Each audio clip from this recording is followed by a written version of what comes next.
মোদী সরকারকে একটা বার্তা দিতে চাই। মোদীজি, অমিতজি এবং রাজনাথ সিংজি, আপনারা বাংলাদেশ সেনাবাহিনী যেটা দেখেছেন ৭২ সালের, সেই সেনাবাহিনী এখন আর নাই। বাংলাদেশের রাজনৈতিক পট পরিবর্তনের পর যত দিন যাচ্ছে ততই যেন ভারতের বিপদ বাড়ছে। আমি জনগণকে আহ্বান জানাবো, আপনারা ভয় পাবেন না। আজকে বাংলাদেশ সেনাবাহিনী ১৯৭৪-এর সেনাবাহিনী না।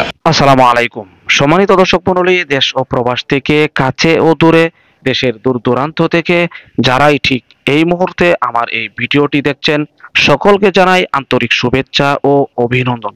সম্মানিত দর্শক মণ্ডলী, আবার নতুন আরেকটি ভিডিও নিয়ে আপনাদের মাঝে উপস্থিত হয়েছি। প্রিয় দর্শক, বর্তমান বাংলাদেশের রাজনৈতিক প্রেক্ষাপট, কিছু গুরুত্বপূর্ণ আপডেট আপনাদের মাঝে নিয়ে উপস্থিত হয়েছি। ভিডিওর শুরুতে শিরোনাম দেখেছেন প্রিয় দর্শক, বিস্তারিত জানতে হলে ভিডিওটি না টেনে শেষ পর্যন্ত দেখতে হবে। প্রিয় দর্শক, যে ভিডিওটি থাকবে চাঞ্চল্যকর কিছু তথ্য, এমনকি যে ভিডিওটি ইতিমধ্যে নেট দুনিয়া কাঁপিয়ে দিয়েছে, এমন একটি ভিডিও নিয়ে আবার উপস্থিত হয়েছি। তাই এই গুরুত্বপূর্ণ ভিডিওটি না টেনে সম্পূর্ণ ভিডিওটি ধৈর্য সহকারে দেখবেন। প্রিয় দর্শক, আরেকটি রিকোয়েস্ট করি, আপনি যদি আমাদের এই চ্যানেলটিতে নতুন দর্শক হয়ে থাকেন, অবশ্যই চ্যানেলটিকে সাবস্ক্রাইব করে পাশে থাকা বেল বাটনটি অন করে দিবেন। প্রিয় দর্শক, কথা না বাড়িয়ে ভিডিওতে একটি লাইক দিয়ে দেখতে থাকুন সম্পূর্ণ ভিডিওটি। আমি আজকে আপনাদেরকে নিয়ে যেতে চাই এটা ফ্ল্যাশব্যাক। আমি সময়ের চাকা ঘুরিয়ে আমি একটু পিছিয়ে যেতে চাই।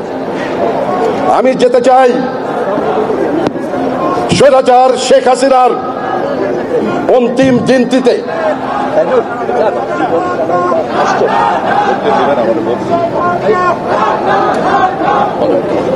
আপনারা স্লোগান বন্ধ করুন দয়া করে।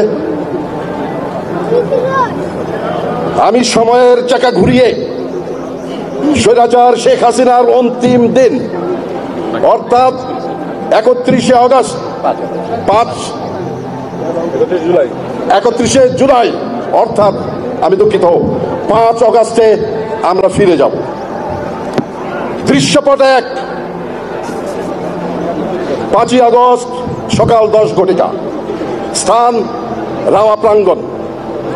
এখানে অবসরপ্রাপ্ত অফিসারদের একটি অনুষ্ঠান ছিল। সে অনুষ্ঠান হচ্ছে সংগ্রামরত ছাত্র জনতার সাথে একাত্মতা ঘোষণা করে আমরা ঢাকা শহরের যে কারফিউ দেওয়া হয়েছে, সেই কারফিউ উপেক্ষা করে আমরা এখানে একটা প্রসেশন চালাবো এবং সেই প্রসেশন দিয়ে আমরা ঢাকা শহরে প্রদক্ষিণ করব। দৃশ্যপট ২, সকাল ১১টা, ঢাকা শহরের চারিদিক থেকে বাঁধ ভাঙা বানের মতো চারিদিক থেকে ছুটে আসছে ছাত্র জনতা। উত্তরা থেকে, মিরপুর থেকে আসছে যাত্রাবাড়ি থেকে, গন্তব্য গণভবন। দৃশ্যপট ৩, গণভবন সকাল 11:30। মুখোমুখি বসে আছেন স্বৈরাচার শেখ হাসিনা ও সেনাপ্রধান। বাদানুবাদ হচ্ছে। সেনাপ্রধান বলে দিলেন, মাননীয় প্রধানমন্ত্রী, আপনার আজকে অন্তিম দিন, আপনি পদত্যাগ করে দেশ গণতন্ত্রের হাতে তুলে দিন। শেখ হাসিনা বললেন, না, আমি দেব না, আমি ফাদার অফ দ্য নেশনের কন্যা, আমার বাবা এদেশ স্বাধীন করেছে, আপনি গুলি চালান। সেনাপ্রধান বললেন, মাননীয় প্রধানমন্ত্রী, আপনি দেশে এখন কি হচ্ছে আপনি জানেন না, আপনি ৪ দেওয়ালের মধ্যে অন্তরীণ, আসুন দেখি দেশে কি হচ্ছে। সেনাপ্রধানের নির্দেশে গণভবনের ওয়াল স্ক্রিনে টেলিভিশনের পর্দা ফুটে উঠল। কাকতালীয় ভাবে বাংলাদেশের ঢাকার যতগুলো চ্যানেল আছে সবার ক্যামেরা নিবন্ধ রাওয়ার প্রাঙ্গণে, যেখানে আমরা ২০০ অফিসার এবং সাথে আশেপাশের জনতা মিলে ১৫০ আমরা দাঁড়িয়ে বিক্ষোভ প্রদর্শন করছি। আমরা বক্তৃতা দিয়েছি, শেখ হাসিনা দেখেছেন। আমরা যখন এখান থেকে মিছিল নিয়ে রাওয়া থেকে বেরিয়ে জাহাঙ্গীর গেটের দিকে অগ্রসর হচ্ছি, তখন আমার কাছে একটা টেলিফোন আসলো চট্টগ্রাম থেকে আমার এক সহকর্মী। আমি বললাম হ্যালো, বলে স্যার আপনাদেরকে লাইভ আমরা ক্যামেরায় দেখতে পাচ্ছি। আমি বললাম তাই নাকি? বলে জি স্যার। তখন কি আপনাদেরকে দেখে ঘরে আর কেউ নাই স্যার, চট্টগ্রামের সবাই রাস্তায় নেমে এসেছে। এই ছিল আমাদের অবসরপ্রাপ্ত অফিসারদের শেষ নিদর্শন যে শেখ হাসিনা, স্বৈরাচারী শেখ হাসিনাকে বর্জন করার আমাদের শেষ এক। এটার মাহাত্ম্য এটাই।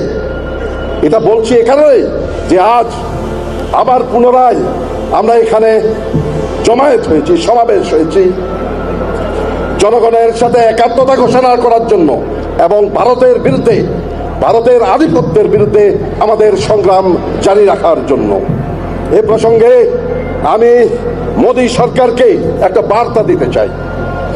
মোদীজি, অমিতজি এবং রাজনাথ সিংজি, আপনারা বাংলাদেশ সেনাবাহিনী যেটা দেখেছেন ৭২ সালের, সেই সেনাবাহিনী এখন আর নাই। আমরা এখন যুদ্ধোপযোগী এবং যে কোনো শত্রু মোকাবেলায় প্রস্তুত। আপনারা আর আস্ফালন তুলবেন না। ইস্টার্ন সেক্টর, ইস্টার্ন কমান্ড গোছানোর ভয় আমাদেরকে দেখাবেন না।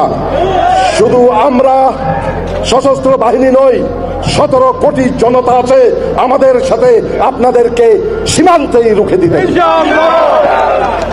আর বক্তব্য নয়, আমরা আজকে যে জন্য উপস্থিত হয়েছি সেই অনুষ্ঠানে আমরা চলে যাব।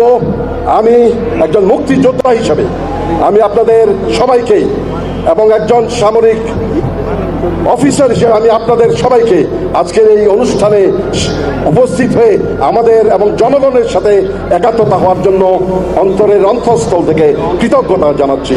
সবাইকে ধন্যবাদ। বাংলাদেশ জিন্দাবাদ। বাংলাদেশের রাজনৈতিক পট পরিবর্তনের পর যত দিন যাচ্ছে ততই যেন ভারতের বিপদ বাড়ছে। ভারতের মাটিতে বাংলাদেশের জাতীয় পতাকায় আগুন দেওয়ার পাশাপাশি বাংলাদেশ মিশনে হামলার ঘটনা ঘটেছে। এর কড়া প্রতিবাদ জানিয়েছে ঢাকা।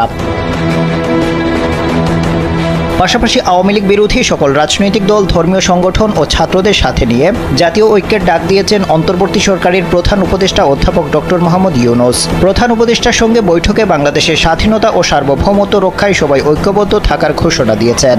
এই অবস্থায় সেভেন সিস্টার্স, হিন্দু এবং পাকিস্তান নিয়ে দুশ্চিন্তা বেড়েছে ভারতের। ভারতের উদ্বেগের কারণ হলো গণ অভ্যুত্থান পরবর্তী বাংলাদেশে ভারত বিরোধী একটি অবস্থান প্রকাশ পেয়েছে। পাশাপাশি বাংলাদেশের সামাজিক যোগাযোগ মাধ্যমে ভারতের সেভেন সিস্টার্সকে টার্গেট করে বক্তব্য, হুঁশিয়ারি দেওয়া হচ্ছে। এতে নতুন করে অস্বস্তিতে পড়েছে প্রতিবেশী দেশটি।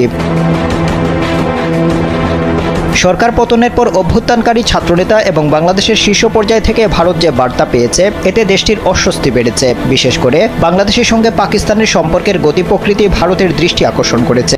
প্রিয় দর্শক, আশা করি সম্পূর্ণ ভিডিওটি দেখলেন। ভিডিও থেকে অবশ্যই বুঝতে পেরেছেন চলমান পরিস্থিতিতে অন্তর্বর্তীকালীন সরকারের প্রধান উপদেষ্টা ডক্টর মোহাম্মদ ইউনূস যেভাবে বাংলাদেশে কাজ শুরু করেছে, ইতিমধ্যে কিন্তু প্রশংসায় ভাসছেন। বিশেষ করে আপনারা জানেন গণ অভ্যুত্থানের পর যে বিশৃঙ্খলা বিরাজ করছিল দেশে, সেই মুহূর্তে কিন্তু অনেকে অন্তর্বর্তীকালীন সরকারের বিরোধিতা করছে। ইদানিং ভারতের বিরুদ্ধে যে অ্যাকশন নিচ্ছে, এমনকি আন্তর্জাতিকভাবে যেভাবে কাজ করে যাচ্ছে, ইতিমধ্যে ভারত বিপদে আছেন ডক্টর ইউনূসের উপর। বিশেষ করে ডক্টর ইউনূস যেভাবে কাজ এগিয়ে যাচ্ছে, ভারত সহকারে অনেক রাষ্ট্র, এমনকি কোনো রাষ্ট্রই বাংলাদেশের উপর কোনো হস্তক্ষেপ করতে পারবে না, এমন একটি পদক্ষেপ নিয়েছে। প্রিয় দর্শক, এই বিষয়গুলো ছাড়াও আপনারা এই ভিডিওতে বিস্তারিত কিছু তথ্য দেখেছেন। এই ভিডিও সম্পর্কে আপনার স্থান থেকে আপনার মূল্যবান মতামতগুলো অবশ্যই কমেন্ট বক্সে জানিয়ে দিবেন। এমনকি এই ভিডিওটি শেয়ার করে সকলের মাঝে ছড়িয়ে দিবেন। প্রিয় দর্শক, আজকের মতো এখানে শেষ করছি। ভালো থাকুন, সুস্থ থাকুন। আবারও দেখা হচ্ছে পরবর্তী ভিডিওতে।